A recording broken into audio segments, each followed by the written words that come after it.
गैस हमारी दुकान पे लिख रही है रेडियो वाला कोई भी कहानी पता पड़ेगा भैया लेगा अच्छा लिख के. Presente em várias tradições filosóficas e religiosas, a reencarnação é um conceito que postula que a essência não física de um ser vivo inicia uma nova vida em um corpo diferente após a morte biológica. Toran Tito Singh é um dos casos mais intrigantes sobre reencarnação na história moderna. O caso é um dos 10 realizados pela pesquisadora de reencarnação Antonia Mills, como parte de sua replicação da metodologia de Ian Stevenson. E você vai se surpreender com essa história, nas sombras do mistério.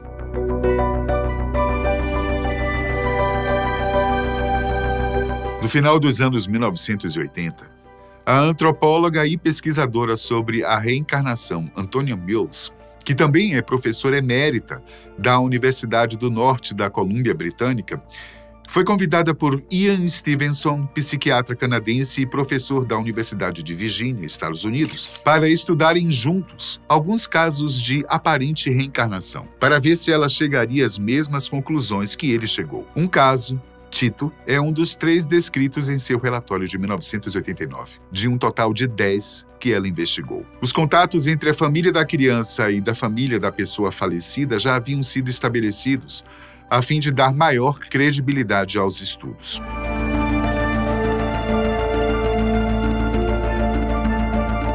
Toran Singh, também conhecido pelo apelido Tito, nasceu na vila de Bad, cerca de 13 quilômetros da cidade de Agra, na província de Uttar Pradesh, noroeste da Índia. Ele era o mais novo de 6 filhos do casal Mahaver Singh e Shanti Devi, e ele mesmo disse aos pesquisadores ter nascido em 11 de setembro de 1982. Porém, a data é contestada pelo pai, que diz que foi em 10 de dezembro de 1983. Família humilde, os pais trabalhavam muito para dar educação e alimento aos filhos.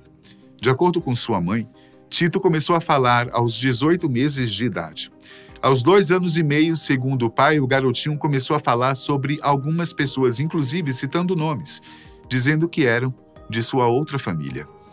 Um certo dia, Tito teria dito o seguinte: diga ao meu avô para cuidar dos meus filhos e da minha esposa. Estou fazendo minhas refeições aqui e estou preocupado com eles. Questionado por sua mãe, ele afirmou que era de Agra e não sabia como tinha chegado a Bad. Dá para imaginar o susto que a mãe teve ao ouvir isso? No entanto, ao invés de parar por ali, as coisas foram tomando ares cada vez mais misteriosos e, de alguma forma, amedrontadores para os pais de Tito. Ainda muito jovem, ele começou a reclamar do estilo de vida da família, envergonhado por sua mãe sair com roupas simples. Um dia, ele falou para ela que a esposa dele usava lindos saris. Ele ainda dizia que a casa onde moravam era suja, em contraste com a casa anterior, que era grande, e que até suas cunhadas eram educadas. No início, os pais não deram muita atenção, uma vez que poderia ser coisa de criança, mas não. Algo ali estava muito fora do normal, mesmo porque as coisas que Tito falava iam ganhando um certo grau de veracidade. Quando viajaram, ele reclamava de ter que ir a pé ou de ônibus, dizendo que costumava ir de carro a todos os lugares. Ao comparecer a um casamento em Agra, ele disse: eu tenho uma loja no Sadar Bazar. Conforme Tito foi crescendo, ele começou a chorar quase todos os dias, dizendo que queria ir para casa para ver seu irmão, Raja Babu, e sua irmã, Sushila, e chamando seus pais de Gulu, sendo que Gulu seria sua outra irmã. Em abril de 1987, houve um dia em que ele ficou angustiado ao ver seu pai partir para Agra sem levá-lo. Um amigo de seu irmão mais velho tentava consolá-lo e Tito então pediu para levá-lo até Agra. Ele revelou que possuía uma loja de rádios transistores, mas que também havia sido um grande contrabandista e gangster. Eu sou o dono da rádio Suraj, teria dito. Com essa informação, seu irmão e o amigo começaram a busca por uma loja com esse nome e, de fato, encontraram uma em Sadar Bazar. Lá encontraram uma Verma, a viúva do proprietário da loja que Tito havia mencionado.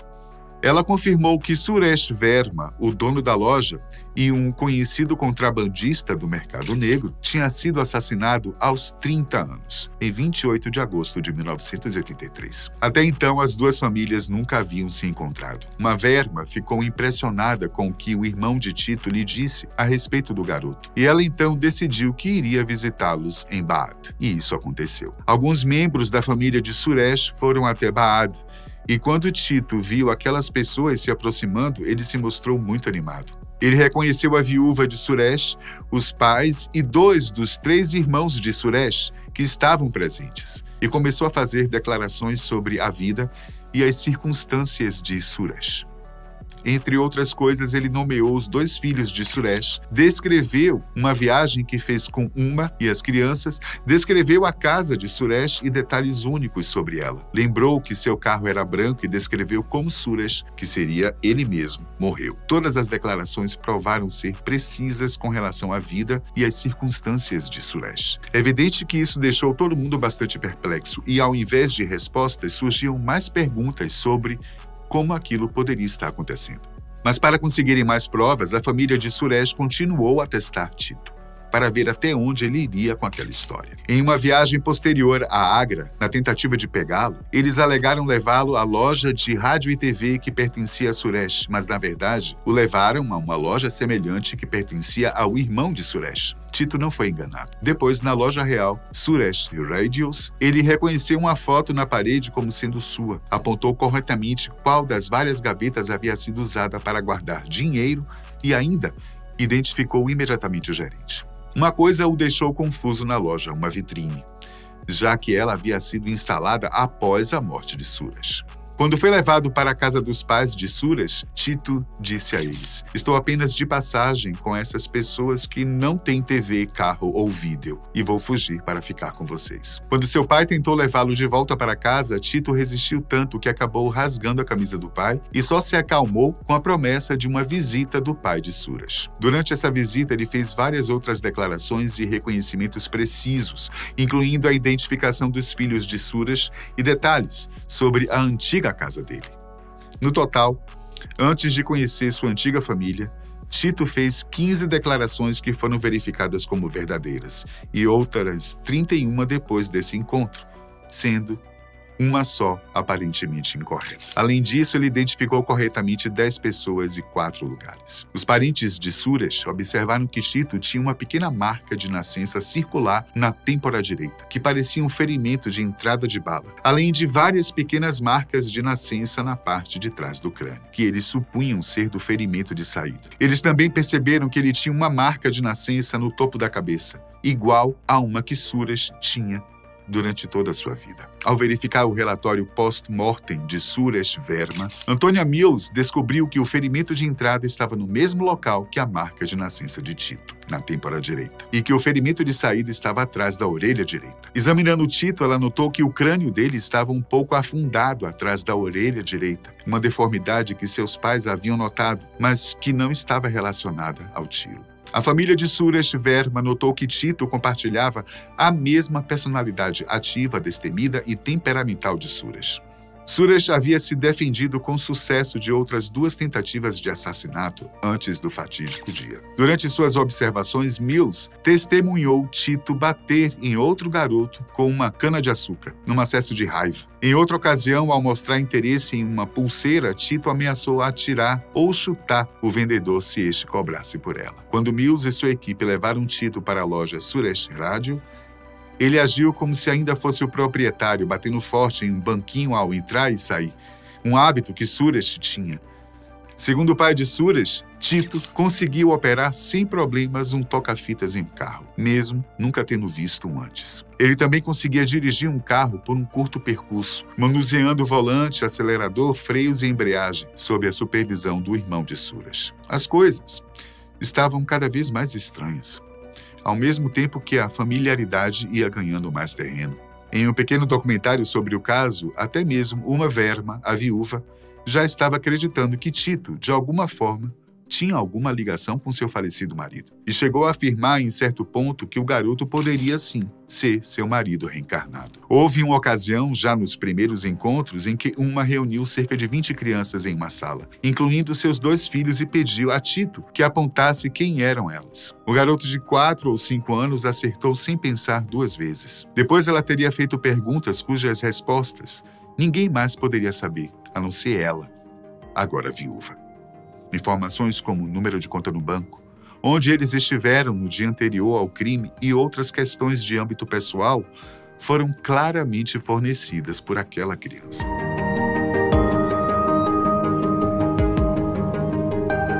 Um caso de reencarnação, de substituição ou caso de data anômala é tipicamente definido como aquele em que uma pessoa se lembra da vida de alguém que morreu depois que ela nasceu ou foi concebida. A substituição pós-natal é aquela em que a morte ocorre após o nascimento do sujeito. Na substituição pré-natal, a morte ocorre entre a concepção e o nascimento. Há vários casos de substituição registrados. Registros oficiais vistos por Mills afirmam que Suresh Verme foi morto em 28 de agosto de 1983. Evidências conflitantes dão a data de nascimento de Tito como 11 de dezembro de 82 ou um ano depois, 10 de dezembro de 83. Se a data anterior estiver correta, o caso seria do tipo raro em que o ocupante original do corpo da criança é assumido como tendo sido substituído por um recém-chegado após uma breve febre ou doença. Assim sendo, Tito teria 8 meses de idade.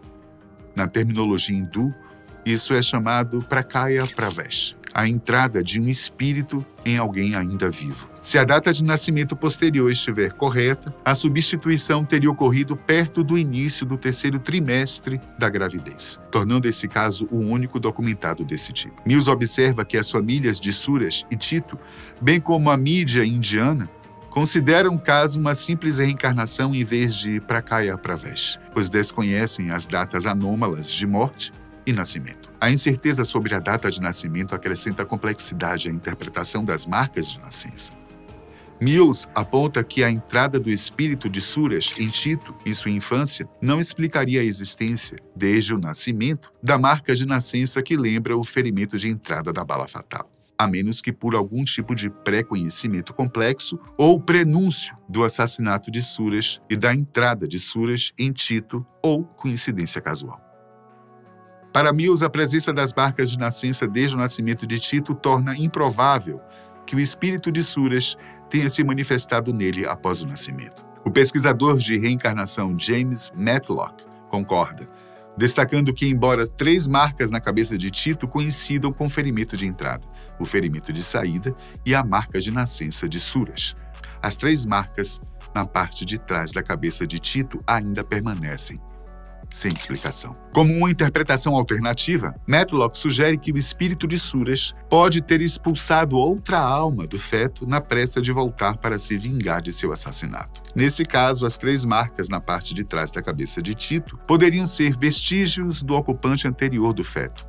E isso também poderia explicar por que a mãe de Tito adoeceu durante o 3º trimestre, possivelmente reagindo à mudança repentina em seu útero. O caso de Tito foi popularizado na revista britânica Reincarnation International. Também foi destaque no programa de notícias da BBC TV 40 Minutes, em 1990. Mills soube que o caso também recebeu atenção da mídia na Índia, relatado em pelo menos 3 revistas. A viúva de Suresh, Uma Verma, disse a Antonia Mills que uma produtora de filmes indiana estava considerando transformar o caso em um filme. O irmão mais novo de Suresh, chamado Mahesh, disse em sua entrevista que todo mundo conhecia seu irmão em Agra e sabia como ele morreu.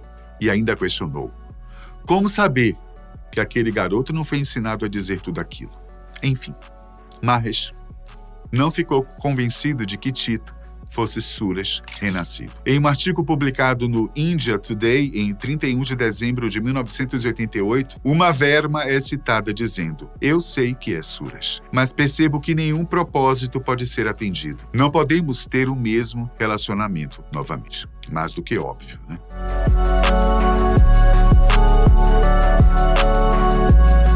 Como ficaria a situação do garoto dali por diante? O que aconteceu depois? Dr. James Matlock ainda acompanhou o caso por um bom tempo. Segundo ele, Tito acabou escolhendo uma carreira muito diferente e mais pacífica que a do seu suposto passado, formando-se em yoga e naturopatia. Em 2012, Tito passou a ministrar aulas sobre essas duas áreas na Universidade de Banaras Hindu, em Varanasi, Índia. De alguns anos recentes para cá, ele é professor na Universidade de Pantajali, em Haridwar, também na Índia. Em uma entrevista concedida em 2024 a um podcast hindu chamado Desi Crimes, Toran Tito Sain contou praticamente toda a história e como ela se desenrolou.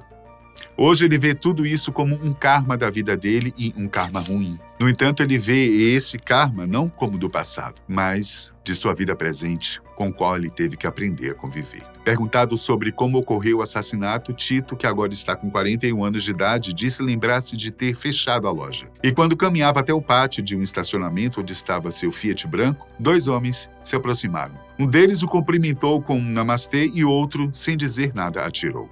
Os relatos batem muito com o que a polícia apurou na época do crime. Hoje, Tito acredita que isso tenha ocorrido por motivo de vingança, uma vez que, já adulto, ele pesquisou sobre o crime e soube que havia alguma ligação entre os homens que procuraram Suresh e as coisas com as quais ele estava envolvido naquela época. Os criminosos foram capturados e presos, porém ficaram somente 8 meses detentos. Depois da liberdade, os mesmos homens foram bater na porta da família de Tito.